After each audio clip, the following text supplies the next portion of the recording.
Expelliarmus. Da, da, da, da, da, da.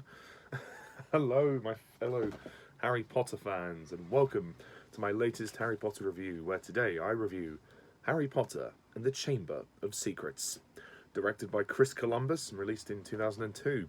20 years ago! Woohoo! Happy 20th anniversary to the Chamber of Secrets. So, as you know, I recently decided to re-review the Harry Potter movies because the new film, Fantastic Beasts: Secrets of Dumbledore, is coming out. And also, I wanted to update the quality of these reviews and put them in HD, and to remove my memory of the old sketches. So the Chamber of Secrets, well, I love the first movie, so how do I feel about this one? Let's find out. So the plot of the Chamber of Secrets is as follows. An ancient prophecy seems to be coming true when a mysterious presence begins stalking the corridors of a school of magic and leaving its victims paralyzed. So, The Chamber of Secrets, another fantastic Harry Potter film. Yeah, these movies are just great. There isn't a bad one in there, of course. The Chamber of Secrets is definitely probably one of my favourites of the franchise. It's not my absolute favourite, but it is a really good film. It's so much more kinetic than the first one. I mean, the first one is fantastic, but this one doesn't have to set anything up. It could just go straight into the narrative. Whilst it is slightly darker in areas, certainly towards the end of the film, it does retain some of that light-hearted whimsy and that humour that I really loved about the first movie. We have a lot of humour surrounding, Ron and his broken wand, and the Howler, which is a fantastic scene and hilarious when Julie Walters actually nearly lost her voice doing that. But it was a funny scene to watch when the whole school sees Ron being told off by his mother for stealing the car, which is quite humiliating for him, but fun for us as an audience to watch. We also have Kenneth Brannagh as Gilderoy Lockhart. He's quite good. He's very funny in some of his moments. And I think the acting is 10 times as strong in this movie. The child actors, they're just wonderful. They're just absolutely wonderful. These are some of the child actors who really do get better with each film, and I think they should be commended for that. I also think that the story is really good. I think the Chamber of Secrets has a very interesting narrative. The mystery surrounding the Chamber of Secrets is very well thought out. It is very vivid. It's such a richness to this world. There's even things in this movie which weren't in the first one, which we discover about the world and how it works. And it's like the fact that the world continues to surprise us, which is fantastic. And I think Chris Columbus is definitely more confident with his direction this time, because I think he knows that since doing the first one that this one is definitely more likely to work, considering that people were on board with the franchise at this point. So going through the cast for a brief second, obviously Daniel Radcliffe, Rupert Grint and Emma Watson, all fantastic as Harry, Ron and Hermione, and like I said, even better than they were in the first one. Richard Harris in sadly his final performance as Albus Dumbledore. Yeah, it's a real shame that Richard Harris passed away after this movie. What a damn shame, because he was my favourite Dumbledore, and I thought that he did a really good job in this movie. He doesn't get as much to do as he did in the first one, but I do like the scenes he has with Harry, certainly towards the end when he shows him the sword and he shows him, well, you must have shown me a lot of loyalty, otherwise Fawkes wouldn't have come to you and the sword would not have appeared. And we do get a bit of insight into sort of Harry and Voldemort's connection, because Dumbledore says, you can speak Parseltongue because Lord Voldemort can speak Parseltongue, so he might have transferred some of his powers to you. Again, just laying the kind of seeds for the rest of the series to explain. But it's still interesting how Harry is discovering that there is a bit of a darker side to him, and I like the fact that we're seeing a different aspect to Harry. The fact that he can speak Parseltongue, which is speaking to snakes, and I think that that's a very interesting mystery that is yet to be revealed, but it makes, obviously, Harry's time up in his second year a little bit more confusing than it was the first time, whereas everybody was saying, wow, you're a celebrity, the boy who lived, whereas this time it's like, God, he can speak to snakes. What the hell? Richard Griffiths, Fiona Shaw and Harry Melling as the Dursleys, they're also very good. Toby Jones as Dobby. Yes, Dobby is a great new addition to this film. Several new characters in this film. Dobby is one of them. He's very charming, he's very light-hearted, and he's just hilarious. I mean, he's very sweet.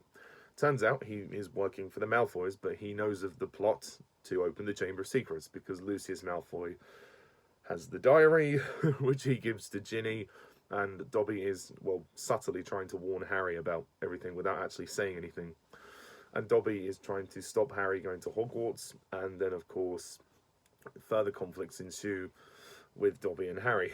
In the end, Harry is lucky enough to free Dobby with a bit of help from his, well, sock. I really like the relationship between Harry and Dobby. The fact that Harry does ultimately respect him by the end of the film. Harry doesn't want to stay at home. He does want to go to Hogwarts, and he wants to continue his education, you know. And obviously, if he hadn't have gone, maybe they would never have solved the mystery of the Chamber of Secrets. So, yeah. But Dobby is such a sweet character. I mean, he's great in the books as well. He's not in the movies as much, but this is definitely his best appearance in the films. He will return in the Deathly Hallows Part 1, but I like his appearance here. I think he's very charming, and Toby Jones plays him really well. And the CGI for him is very impressive. We also get to see the Weasley house. Yes, the fact that we see Harry go to the Weasleys and meet, you know, Ron's family, I think is really interesting. We see, you know, Fred and George, who are the twins. We do see some of these characters in the first movie, but they're very brief. We see Percy, Fred and George, who are the twins, Ginny, who is Ron's younger sister, who becomes quite important to the story later on in terms of the finale of the film. And we also get to meet Mr. Weasley as well. We did see Mrs. Weasley briefly in the first one on the platform, but now we get to see the family dynamic and the fact that they're quite poor. They're living off scraps, but they do manage somehow, and they live in this wonderful house called the Burrow. It's kind of stacked 3 floors on top of each other, and there's a lot of children in the family, but it's a lovely family, and Harry loves it. You know, he appreciates it because, you know, the Dursleys try and bar his window, so, you know, it's kind of a no-brainer which one he prefers. Tom Felton as Draco Malfoy, he gets a lot more to do. There's a lot more rivalry with him and Harry, and I like the conflicts there, especially when they have that chase during the Quidditch match. And Jason Isaacs plays his dad. Yes, Lucius Malfoy. Lucius Malfoy is a real nasty piece of work. But I love how he's so sinister and the way he talks without raising his voice most of the time. He goes, now, Draco, play nicely. Yeah, he's a very despicable villain, and he will, of course, get more to do as the series progresses. So Maggie Smith as Minerva McGonagall as well. We also get Miriam Margolyes as Professor Sprout. She has a nice little cameo scene with the Mandrakes. That's quite funny. Again, and then most of the same cast do return, so I'm not going to go through all of them, but they are very, very good. The film is definitely more action-packed than the first one. There's no doubt about that. I love all the action in this film, and the flying car is awesome. The car is just wonderful. And the amount of scenes that it's in is good, you know, and Harry and Ron use it to actually fly to Hogwarts to catch up with the train. That's very entertaining. And Harry's even hanging out the side of the car door.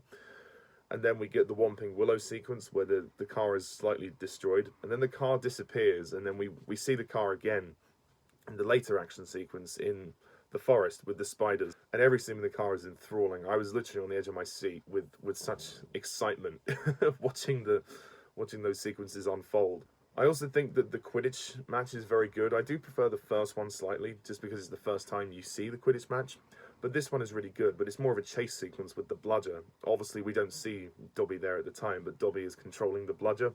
Harry and Draco are chasing each other as well, because Draco is now the Seeker of Slytherin, which is interesting. Like I said, the spider sequence is genuinely quite terrifying. This one is a little bit scarier than the first one, and seeing the character of Aragog as well is also quite scary. Like when they zoom in on a close-up of his eyes, that definitely irks me. And funny enough, it's Julian Glover that voices Aragog. So yeah, Julian Glover's been in quite a lot of franchises. And of course, the finale in the Chamber of Secrets itself is epic, when Harry uses the sword of Gryffindor to defeat the Basilisk. And the Basilisk's design is inspired. I mean, it looks so realistic, and the CGI has really held up for 20 years. And when Harry, you know, stabs it, and then obviously gets the tooth stuck in him, and you know, he gets venom inside him, that's quite intense. And then obviously he destroys the diary and destroys the version of Tom Riddle. And also this film is great because it does what a sequel should do. It further develops the story and the characters, and the fact that we see more of Voldemort's past when we see him at school. We see him as Tom Riddle, which is interesting. And then it turns out he's left himself in the diary as a projection.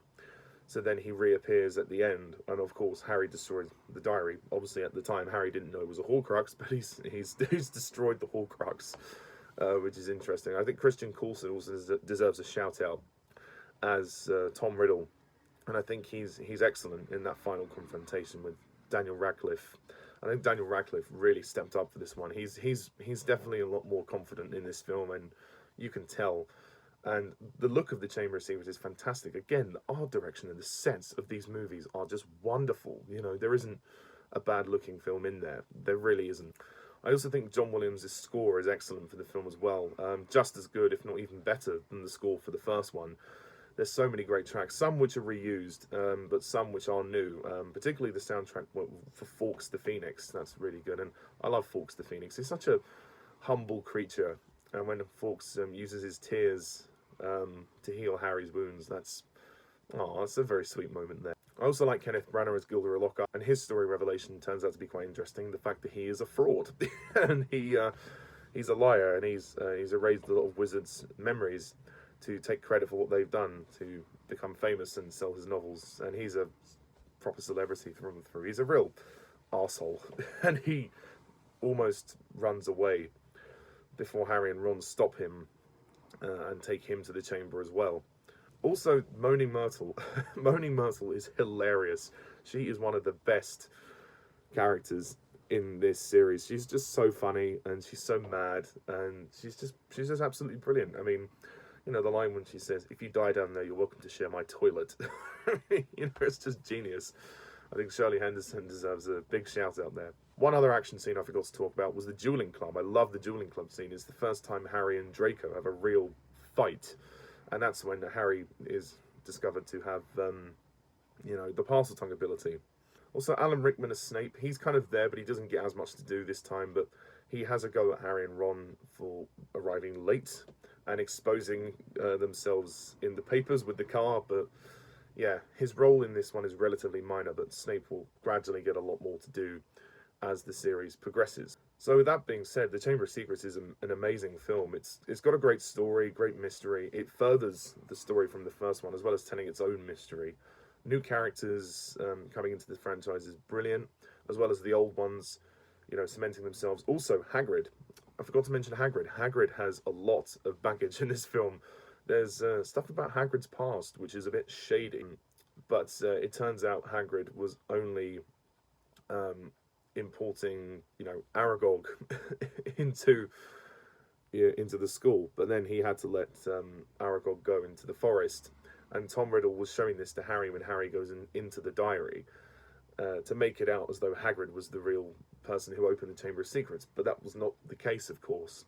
It was all a lie. But I like the fact that we got to see a bit of the past. That was really nice. The sort of sequence in black and white when Harry went into the diary, that was a really interesting part of the story. If there's anything that works against the Chamber of Secrets, it's probably the length. It is longer than the first one. It's 2 hours, 40 minutes, and I think the ending is a bit over long. It is a long movie, and it feels long. They do pack quite a lot into the runtime, which is good, and it is one of the more faithful adaptations of the novel. I did feel, though, once the climax was over, the ending did take a while to end. Because we have the sequence with the basilisk, and then we have the scene in Dumbledore's office, which goes on, and then the whole Dobby thing. Then the final scene when Hagrid comes back, that's also quite long. I was like, okay, Chris Columbus, come on. I'm being patient here, but we kind of need to finish this. I think perhaps if it maybe lost about 10 minutes or so, then it would have felt a little bit tighter, but it's not really a big issue. The ending is still great. The ending is lovely and sentimental when Hagrid comes back, and everybody's cheering and everything. That's brilliant. And also the scene in Dumbledore's office I do love. Like I said, when Dobby gets free at the end, that's very satisfying.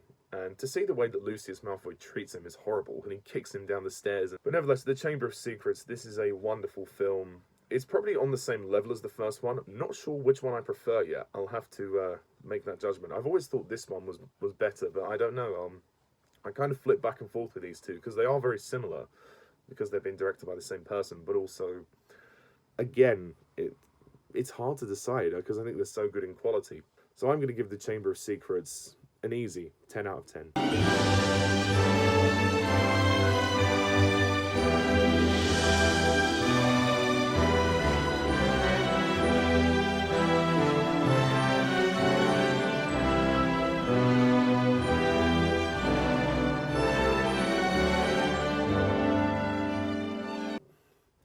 Yes, the length is the only thing that may work against it, but yeah, otherwise I have no flaws. I think it's a fantastic film. So, that is it for this review. What do you think of The Chamber of Secrets? Please comment down below, let me know. Stay tuned next time when I review The Prisoner of Azkaban, which is Alfonso Cuarón's Harry Potter film. Yes, the acclaimed director of Gravity takes on Harry Potter. Before he took on Gravity, I should say. But anyway, thank you very much all for watching. Please hit the like and subscribe button down below. It was really appreciated. And stay tuned next time when I review The Prisoner of Azkaban. So until then, I'm Mr. TARDIS11. Thank you for watching. See ya. Bye for now.